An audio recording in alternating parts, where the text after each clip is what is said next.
करते हैं उसको क्या कहते हैं, हिंदी में क्या बोलते हैं, ब्रेन। यहाँ जो भाग होता है इसको बोलते हैं इंग्लिश में थैलेमस और हिंदी में बोलते हैं पुष्पासन। समझ यानी पुष्पासन, ठीक है। तो ये दो भाग आपके खुद के भाग नहीं होते हैं। खुद के भाग कितने होते हैं, 4 होते हैं। पहले का कौन होता है, बाह्य दलपुंज। क्या होता है, बाह्य दलपुंज। ये वाला पार्ट आप दिख रहा है ऐसे, ये होता है कहते हैं बाह्य दलपुंज। जब फूल अभी कली रहता है, छोटा रहता है, तो ये उसको ढके रहता है, ठीक है, मौसम से, बाकी चीजों से, कीट पतंगों से इसको रक्षा करता है। दूसरा का क्या काम करता है कि प्रकाश संश्लेषण इसी के द्वारा होता है, और जो प्रकाश संश्लेषण भोजन तैयार होता है वो भोजन इस फूल को मिलता रहता है। लेकिन समय के साथ ये धीरे धीरे धीरे क्या होता है, फूल बड़ा होता है और खिलता है, तो ये नीचे की तरफ झुक जाते हैं। समझ में आ रहा है। तो इनको बोलते हैं कभी बाह्य दलपुंज। क्या बोलते हैं, बाह्य दलपुंज। तो ये पहला पार्ट हो गया। अब दूसरा पार्ट हम लोग पढ़ेंगे फूल का। ये जो दिख रहा है आपको, जिसको रियल में हम लोग फूल कहते हैं, ठीक है, इसको बोलते हैं कथी, दलपुंज। क्या कहते हैं, दलपुंज कहते हैं। क्या कहते हैं, दलपुंज। देखिए फूल के इसी भाग में क्या होता है, सुगंध होता है। क्या होता है, सुगंध इसी पार्ट में होता है। और रंगीन पिगमेंट यानी लाल, पीला, उजला, गुलाब का फूल देखिएगा तो बहुत टाइप का मिलता है। समझ में आ रहा है। उजला भी मिलेगा, गुलाबी वाला तो मिलवे करता है, पीला पीला भी गुलाब होता है, ठीक है ना।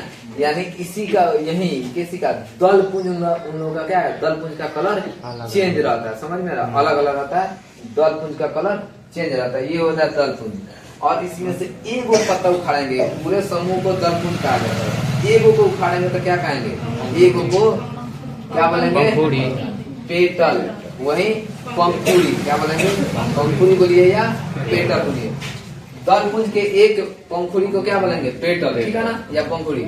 और बाह्य दलपुंज के एगो को नोचेंगे ना, एगो बहुत ऐसा ऐसा तो बहुत सारा ना गोले गोले आजू बाजू रहता है। एक एगो नोचेंगे, एक उखाड़ेंगे तो उसको क्या बोलेंगे, सेपल। यानी बाह्य दलपुंज के एक होगा पत्ता, उसमें से एक निकालते हैं तो सेपल। और दलपुंज के एक निकालते हैं उसको क्या कहते हैं, पेटल।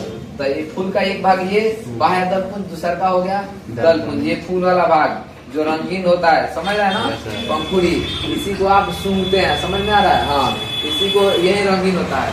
और रात में खिलने वाला और दिन में खिलने वाला फूल में ज्यादा रंगीन कौन फूल होता है, रात वाला कि दिन वाला, रंगीन फूल कौन होता है, रात वाला कि दिन वाला। आप देखोगे कुछ ऐसे फूल दिन में खिलते हैं और कुछ ऐसे फूल रात में खिलते हैं। तो दोनों में ज्यादा रंगीन कलर का कौन होगा, दिन वाला या रात वाला, दिन वाला, रात, ठीक है, दिन वाला होगा। और ज्यादा खुशबूदार कौन होगा, रात वाला। कारण क्या है,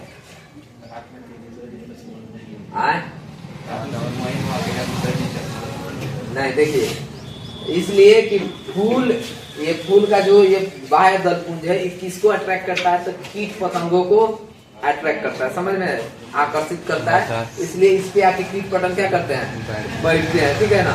तो भाई दिन में तो कीट पतंगों को दिख जाएगा कि यहाँ रंग बिरंगा चीज है, यहाँ फूल है, चला जाएगा। इसीलिए दिन में खिलने वाले फूल अधिक रंग बिरंगा होते हैं। लेकिन रात में खिलने वाला अधिकांश फूल क्या होता है, सफेद होता है। क्या होता है जी, लेकिन अधिक खुशबूदार होता है। इसलिए कि रात में कीड़े मकोड़ों को पता कैसे चलेगा, तो खुशबू के जरिए। और समझ ना, खुशबू सूंघते सूंघते। चलिए, ये वाला भाग को क्या कहते हैं, पूरा भाग को पुमंग बोलते हैं। क्या बोलते हैं, ये पूरा वाला भाग को हम बोलते हैं कथी, ये पूरा वाला भाग को बोलते हैं पुमंग। पुमंग क्या है जी, ये फूल का कौन सा भाग होता है, नर भाग होता है। पुमंग जो होता है फूल का नर भाग होता है। और पुमंग को 3 भागों में तोड़ा जाता है, ठीक है। एक होता है पुंकेसर, ठीक है ना। तो इस यहाँ तक इसको और इसको मिला के क्या कहते हैं, पुंकेसर। तो एक होता है पुंकेसर यानी फिलामेंट बोलते हैं। दूसरा का बोलते हैं कथी, पराग कोश। अच्छा, तीसरा का बोलते हैं पराग कण। तो ये पुमंग फूल का कौन सा भाग होता है, नर भाग होता है। कौन सा भाग होता है, नर भाग। और सर इसमें मादा भाग क्या होता है, तो जयांग जो होता है कौन सा, फूल का कौन सा भाग है, मादा भाग है। कौन सा भाग, मादा भाग होता है फूल का, कौन सा भाग, मादा भाग। ये वाला पार्ट आप देख रहे हैं, अब पिक्चर की सहायता से देख लीजिए। ये वाला भाग क्या होता है, मादा भाग। पूरे भाग को क्या कहते हैं, जयांग। जयांग को भी 3 भागों में बांटा गया। कौन कौन, इस वाले भाग को क्या कहते हैं? वर्तिकाग्र। क्या कहते हैं? वर्तिकाग्र। और इस तरह लोटी की तरह जो यहाँ तक सूंड बना है ये, इसको कहते हैं वर्तिका। इस वाले भाग को वर्तिकाग्र, वर्तिकाग्र।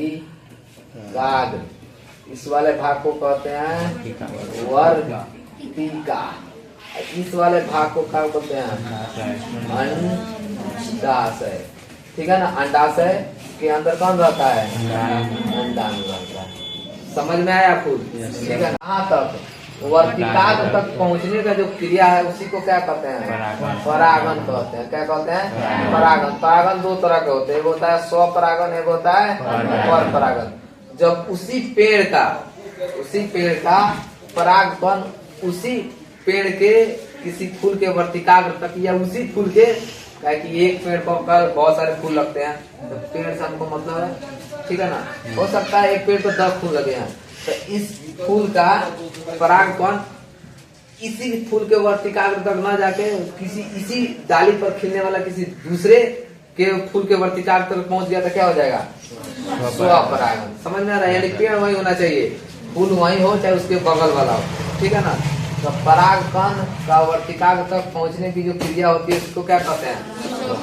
स्वपरागन। ठीक है? ठीक है ना?